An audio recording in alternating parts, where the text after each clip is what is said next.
Good morning, guys. Pray that God is giving you grace as you enter into this new week, as He promises that He always will. It may not feel like it at the moment, but I think you'll find that God will meet you as you go out and face the world on a daily basis. Which brings me to a topic that is actually related to the t-shirt I'm wearing. You remember a few weeks ago I had an In-N-Out Burger t-shirt from Texas, and I was talking about how great the burgers were.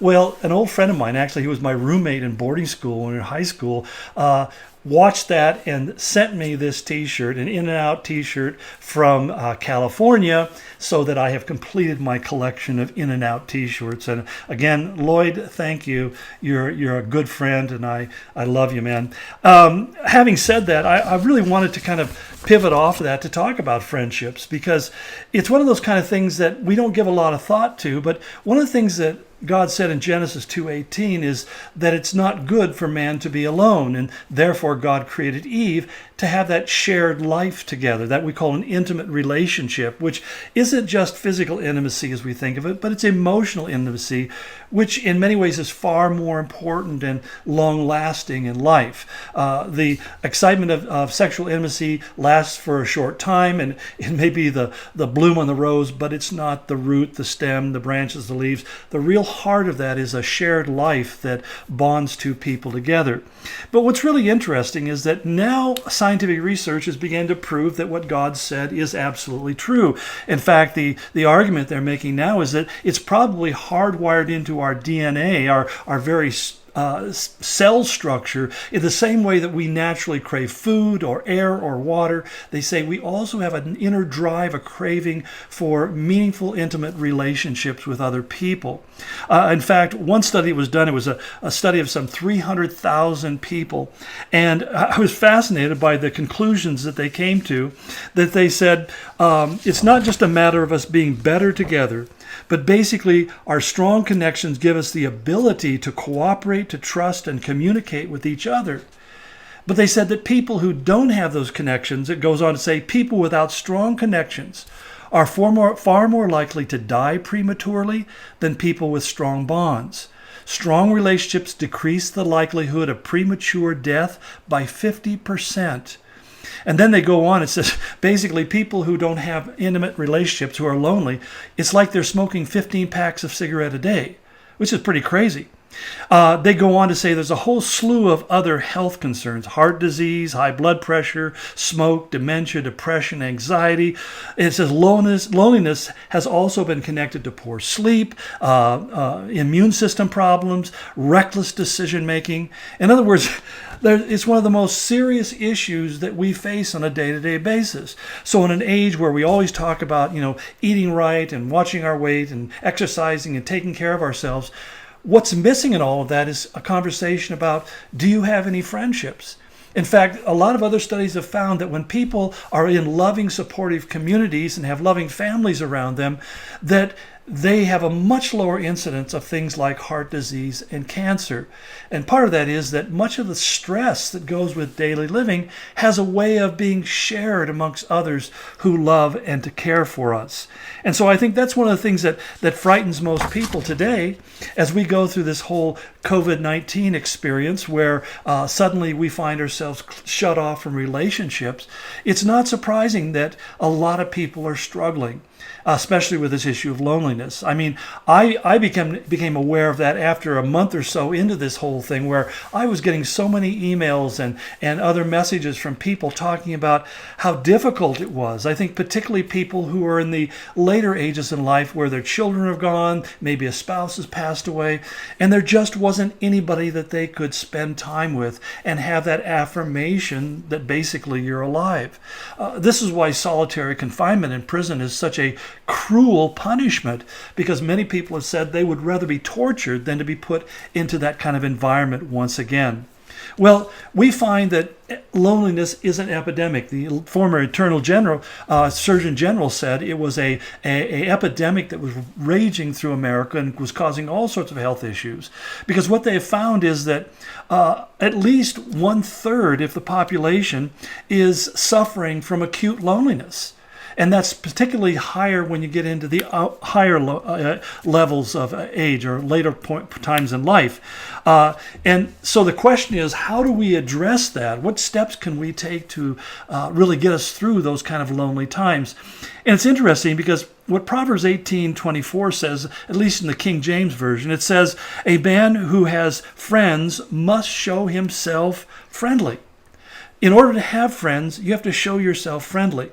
And the reason why I think that's significant is because oftentimes what we do is when we're lonely, we look at people who aren't. They have their friends, they're talking at church or on the job in different places, and we think to ourselves, I wish they would include me. But what they've found in their studies is that people who feel lonely tend to go in the opposite direction. They tend to withdraw. And I think my personal opinion is because they assume that the reason I'm alone is there's something that other people wouldn't like about me. And yet the truth of the matter is that they don't know who you are. And so if we're going to overcome our loneliness, we have to kind of take a proactive steps to kind of fix that problem for ourselves. Now, there's 3 levels of relationships they tell us that we need to have in order to be happy and healthy in life. And the first one is what they call an intimate relationship. That's really someone who is so close to you that they know everything about you and you share your life completely. Only 1 man in 10 says he has that kind of relationship. Women say they have 3 women out of 10 say that. So at least 70 to 80% of us don't have anybody like that in our life. And the direction is increasingly going that way. And what we find is societies that don't have those close relationships are also the ones that begin to collapse under the weight of their own struggles. And so it's important for us personally, it's important for us as a community, as a nation, that we have that kind of intimate relationship with another person. Now you're sitting there saying, well, where am I going to get that? Well, I think part of it starts really within the church. That if you're a person who's struggling with a lot of loneliness and you feel separated from people, why not go forward and ask prayer from somebody and begin to share? Showing up at things like weekly prayer meetings or even joining a home Bible study group is a very difficult thing for most people, especially lonely people, to do. But let me tell you, it could be life-changing. Because not only do you begin to have that interaction with people who know you and personally love you and maybe even begin to include you in their family fellowship, but then also you begin to develop those extended friendships as well.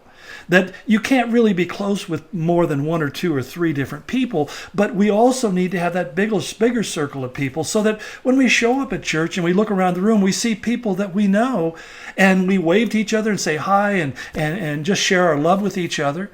And also oftentimes do things together. That's called the relational level. You have the intimate level, then you have a relational level of fellowships, but the last one is the collective, or basically you're in a community action together. One of the things I've found is that the people who get the most connected relationally in the church are those who have stepped forward and said, I want to serve.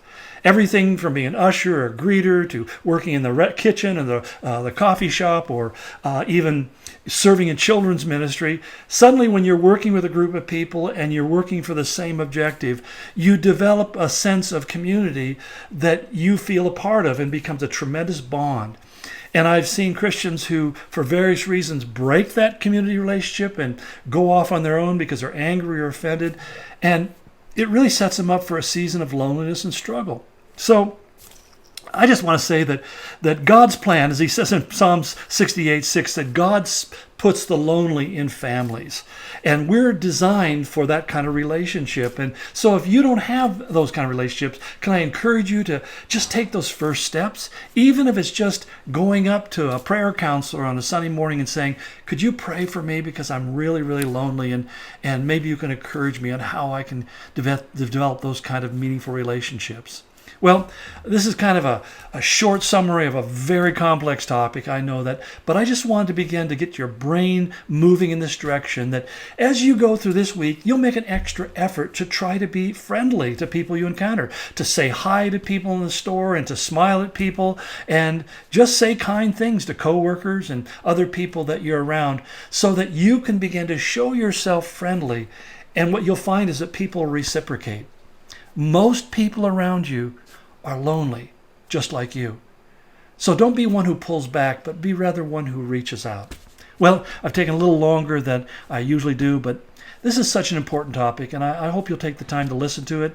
when you see the 9 minutes on there. But I just want to say God bless you and go in his grace, and we trust that you'll find that meaningful connection with other people in Jesus' name.